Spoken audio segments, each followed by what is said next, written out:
Hai, selamat datang di channel saya, Johanna. Pernah nggak kamu kalau melakukan aktivitas sehari-hari itu menggunakan agenda? Kalau saya sudah melakukan hal tersebut dari sekitar 10 tahun yang lalu. Tapi waktu itu saya catat agendanya melalui HP. Jadi di HP itu ada kalender. Dan kalender itu saya gunakan dengan maksimal. Jadi kayak aktivitas bulanan saya semua catat di situ. Jadi tujuannya supaya nggak lupa. Karena saya termasuk orang yang pelupa. Nah, kalau lewat HP, setiap ada perubahan kegiatan yang mau saya lakukan, saya cuma tinggal move aja dari tanggal 1 ke tanggal 2 atau dari tanggal 1 ke tanggal 5. Itu saya tinggal move aja. Terus kalau memang sudah selesai, saya nggak coret, saya delete. Saya nggak tahu kenapa saya delete. Saya pikir kayaknya lebih enak delete daripada coret, karena kalau dicoret itu melalui HP itu agak membingungkan. Makanya itu saya nggak mau pakai catatan kertas atau catatan buku atau agenda dalam bentuk fisik, buku dan pulpen. Karena pertama menurut saya itu repot. Yang kedua juga saya nggak suka coret, tulisan saya nggak begitu bagus sebenarnya. Jadi itu sebenarnya alasan yang kedua. Namun sekitar 2 tahun yang lalu saya sempat ikut seminar soal agenda. Katanya kalau mau planner itu berjalan lebih baik dan bisa lebih terwujud, sebaiknya dicatat di dalam buku. So, jadi awal mulanya akhirnya saya menggunakan buku agenda untuk mencatat agenda-agenda harian saya. Awalnya sih agak sulit ya, karena udah terbiasa pakai HP, jadi pada saat pindah ke buku itu agak carut-marut. Jadi sempat bolong bukunya ya, jadi ada keisi, habis itu bolong, habis itu keisi, habis itu bolong. Jadi ya mungkin karena sibuk juga ya, nggak sempat mempersiapkan waktu untuk menulis agenda dengan baik, karena anak saya yang paling kecil itu masih bayi, jadi saya mesti prepare time untuk merawat anak dan kegiatan lain. Yang penting harian itu by doing lah, let's go lah, move on lah. Bukan move on ya, apa ya, let's flow. Jadi sehari-hari bangun, makan, ngerawat, jaga anak, urus kerjaan, tidur, selesai. Jadi nggak berpikir yang terlalu mendalam.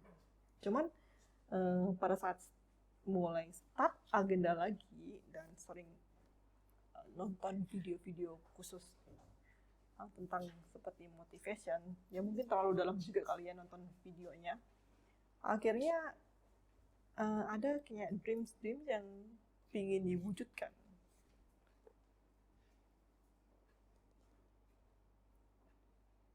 Jadi saya akhirnya catat semua yang mau saya lakukan, dream saya yang mau lakukan.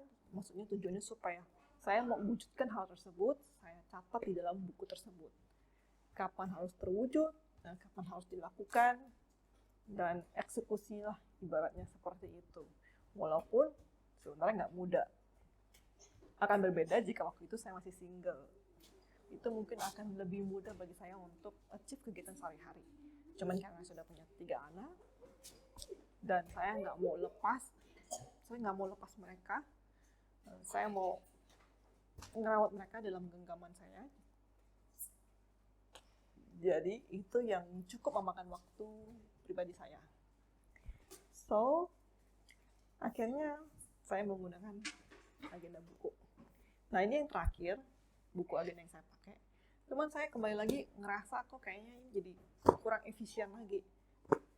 Karena bukunya itu terlalu besar. Saya mau yang bisa digenggam dan lentur. Akhirnya saya menemukannya yaitu agenda seperti ini. Tapi saya nggak tahu ini bakal efektif atau enggak, karena saya baru mulai ngisi, baru mulai nulis-nulis, baru saya kasih bulanannya.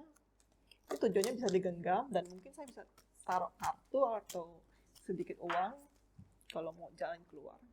Kalau nanti suatu saat di tahun depan bakal ada dibuka sekolah, saya mesti bawa agenda, dan ini mungkin yang bisa saya bawa daripada saya bawa yang agak besar ini. Cuman masalahnya ini, karena saya butuh yang kecil, ini masalahnya pun muncul, yaitu Kalau untuk weekly plan mungkin nggak masalah kali ya. Ada space untuk yang bisa tulis. Masalahnya itu yang monthly itu, yang bulanannya. Itu kecil sekali. Dan saya merasa agak kesulitan untuk menulis sekecil ini. Karena tulisan saya tuh termasuk besar. Mau nggak mau saya mesti belajar gimana caranya untuk menulis yang lebih kecil lagi tulisannya. Tapi by the way ini lucu banget loh. Saya udah desain. By the way ini nggak ada di dalam paketannya. Ini harus beli masing-masing. Nanti saya kasih lihat video unboxingnya. Jadi ini tersendiri. Dan isinya pun tersendiri. Kamu mesti milih yang mingguan, bulanan, dan stiker-stikernya. Untuk yang seperti ini stiker. Jadi ini mesti ditempel sendiri. Dan untuk plastik ini saya beli supaya pertama sebagai pembatas, tapi juga bisa sebagai penggaris. Lalu saya beli pocket-pocket kecil dan ada stiker di dalamnya. Saya nggak tahu bakal efektif atau tidak. Nanti kita akan coba. Akan berbeda jika saya masih anak SMP atau SMA kali ya. Bakal lebih serius untuk mendekorasi dan merencanakannya lebih detail. Tapi saya sebagai ibu rumah tangga, lihat aja bakal hasil bagus atau enggak. Cuman kalau mau lihat dari produk ini, saya suka banget. Ini lucu sekali. Untuk bagian depan ini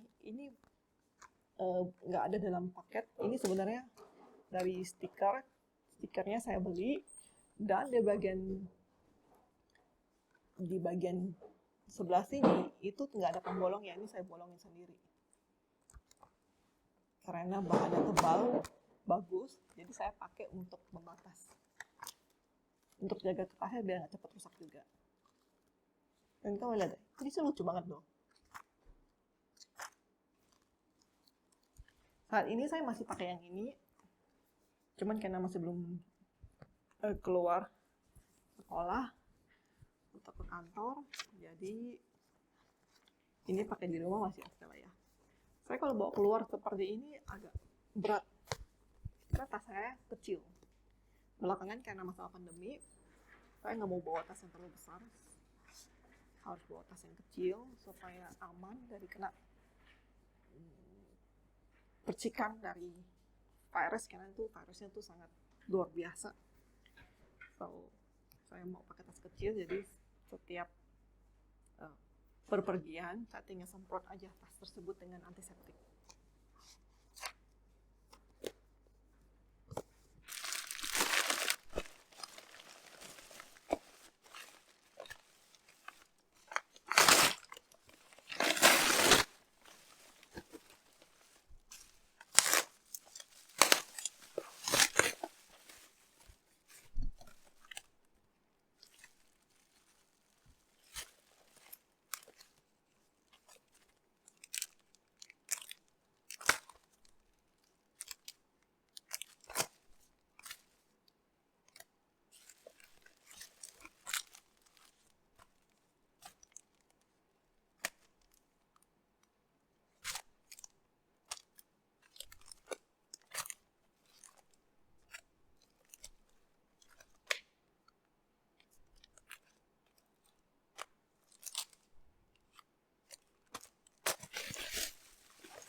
Kalau kamu ngerasa video ini bermanfaat, mohon like. Kalau nggak suka dengan video ini, dislike aja. Sampai ketemu di video berikutnya. Jangan lupa subscribe, oke?